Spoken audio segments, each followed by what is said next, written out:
Salut, c'est Stomp. 7. Bon, alors, comme je vous ai dit, je vous ferai des tutos. Et qu'en fait, j'ai pas vraiment le temps. Je me suis dit, il faudrait peut-être en faire en live pendant que je bosse. Ce serait peut-être plus simple pour vous transmettre des choses des fois. Faire une prise et vous montrer ce que j'ai à vous montrer tout simplement.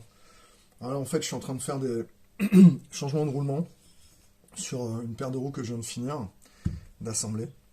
Voilà. Donc on est parti sur des moyeux qui ont déjà vécu un petit peu et sur lesquels les roulements ne sont plus en état en fait.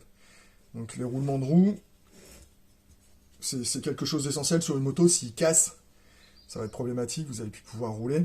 Ça va bouffer votre moyeu, ça va vous coûter cher.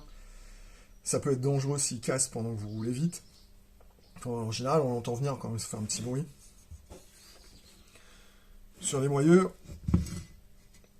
on va retrouver les roulements, mais avant les roulements, on va retrouver un petit joint à lèvres comme ça, qui est indispensable pour rendre le roulement étanche, pour éviter qu'il prenne l'eau, qu'il rouille et qu'il se dégrade. Voilà, donc il y a toujours un petit peu de... Après, ils finissent comme ça. Voilà.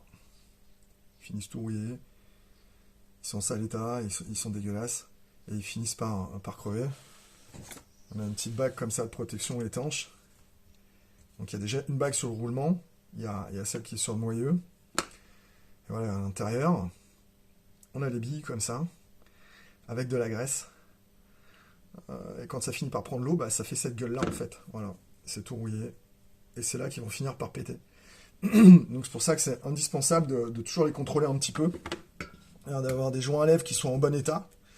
On voit que celui-là, il est sec comme une biscotte. Il a jamais été graissé. Enfin, du moins, il y a très longtemps, quoi. Ah, il est tout sec.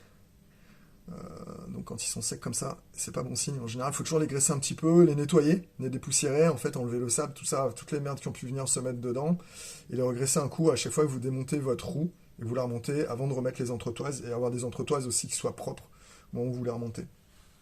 Voilà. Donc voilà, en fait, ça donne ça. Ouais, je sais pas si on voit bien sur la vidéo. On se retrouve avec un roulement qui est tout rouillé, qui est dégueulasse. Voilà, souvent, en général, la plupart du temps, les gens commencent à, à se retrouver un petit peu en galère, à avoir vert, à se dire comment on va s'en sortir une fois que les roulements ont pété. Parce que pour les extraire, c'est pas évident.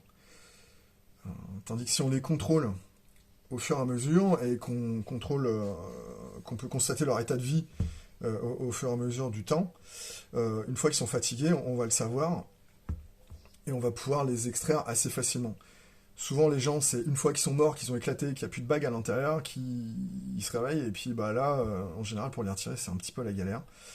Parce que bon, bah, au niveau de l'outillage, ça va être la même chose.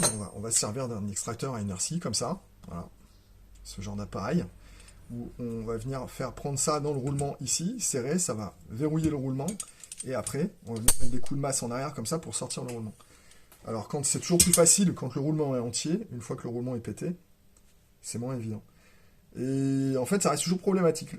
La plupart du temps, les personnes qui se retrouvent face à des roulements fatigués ou des choses comme ça, qui doivent les changer, sont un peu perdus, se demandent comment ils vont les enlever et comment il faut faire. Et ben en fait, c'est tout simple, il faut juste cet outil-là. Donc ça, on peut en trouver sur Mano Mano, on peut en trouver un petit peu partout sur le net. Il suffit de faire une recherche extracteur à inertie, extracteur de roulement à inertie, voilà.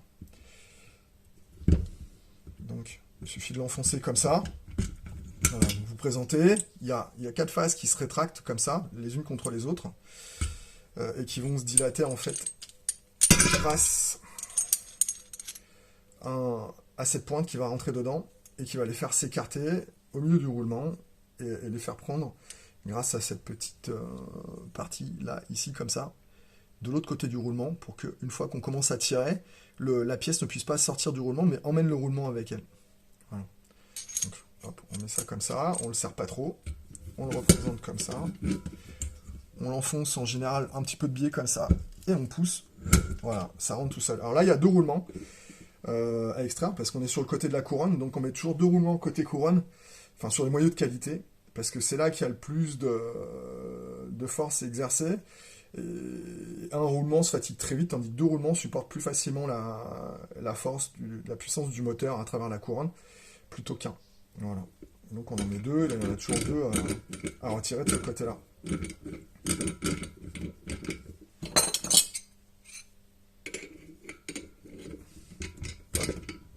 On serre bien.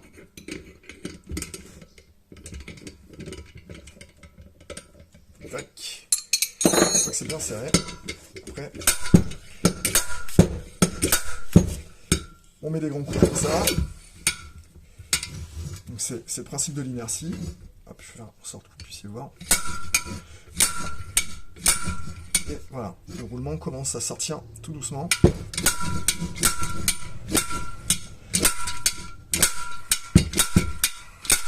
ne faut pas hésiter. Et voilà. Vous voyez, le deuxième fond. On a eu le premier. Voilà, comme ça. Qui en sale état, on peut voir, il est vraiment rouillé, quoi. Il est vraiment fatigué. Et on voit là la façon dont l'outil retient le roulement avec ses lèvres à l'extérieur. Voilà. Hop, vous voyez pas bien, là, comme ça. Donc c'est pas compliqué. Voilà, un petit tuto tout simple, mais qui est quand même un petit peu indispensable, parce que le suivi des roulements de roues, c'est quand même assez important sur une moto. C'est un élément de sécurité. C'est aussi des roulements fatigués, c'est une moto qui roule un petit peu moins bien aussi. Voilà. Donc, et puis se retrouver lors d'une manche ou d'un entraînement avec un roulement qui pète, un moyeu endommagé, c'est quand même un petit peu dommage. Voilà, donc j'espère que ce tuto aura pu vous rendre service, vous éclairer, vous apporter un petit quelque chose. Voilà. À bientôt.